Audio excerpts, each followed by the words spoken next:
When Asif and Rashna asked me if I would put together something for this joyous event, I was honored and of course delighted to accept.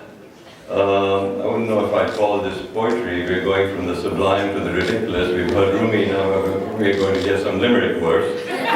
But this is to welcome Liza to the family. I hope you enjoy it. I've called it The Tale of the Hassans. In Dhaka, East Pakistan, there once was a boy who learned to jive before playing with a toy. Asif was his name, music was his game. In every genre, he truly got joy.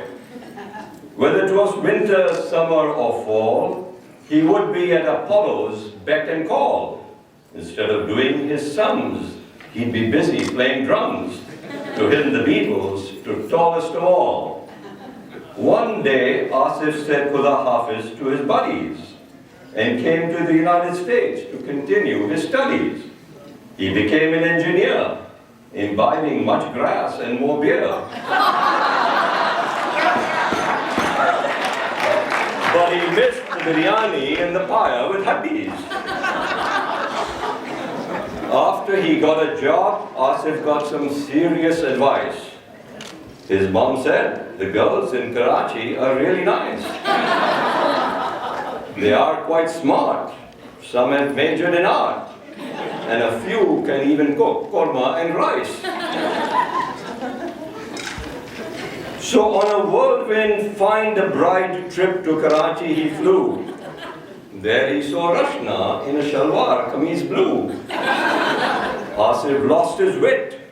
Cupid's arrow had hit. He told his mom, this girl I'd sure like to woo. With chaperones galore, they met at a beach house for tea. The cool air was blowing in from the Arabian Sea. Asif put on the charm, thought it'll do no harm. But Rashna still asked, why should I marry thee? Asif said, I am a Bechtel power plant engineer. Neither fossil fuel nor nuclear energy I fear. I have traveled many a mile to see your beautiful smile. I am certain you're the one for me, my dear. Won over, she admitted you're a catch. So to Rashna, the name Hassan I'll attach. To America, let's hop.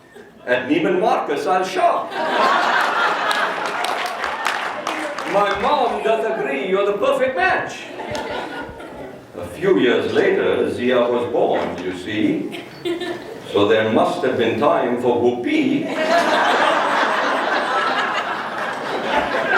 He was a fine lad, loved music like his dad, and he filled Rashna's heart with glee.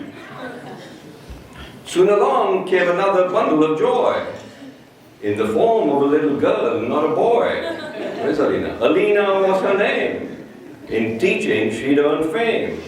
She charmed us all with a smile that was coy. Zia became quite a music lover over time. He even composed his own rhythm and rhyme. From Madonna and Michael J. to Joni Mitchell and Nusrat Fateh. He loved them all, and some he even would mime. In college, he saw a beautiful girl while she was asleep. She was in her dorms, but he did manage to peep. He said, this girl I will marry. There's no time to tarry. In only 10 years, I'll be making the leap.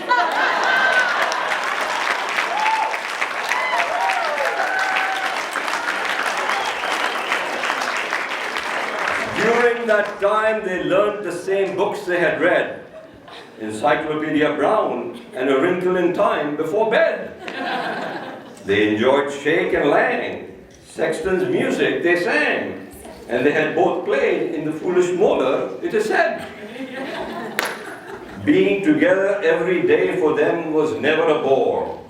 They even took a trip to Kuala Lumpur and Singapore. Liza held Zia's hand that bore her Z-band, and Zia trembled on hearing the jet engines roar. Liza took Zia to the slopes to teach him to ski. She skied backwards and held his hand to make it easy. Zia looked pretty funny coming down the bunny, with Liza looking over her shoulder to avoid hitting a tree. To impress Liza's parents, Zia learned some Yiddish, but his Desi accent made it sound like gibberish. He tried his best. It was quite a test, but Amy and Tom figured out he wasn't really Jewish.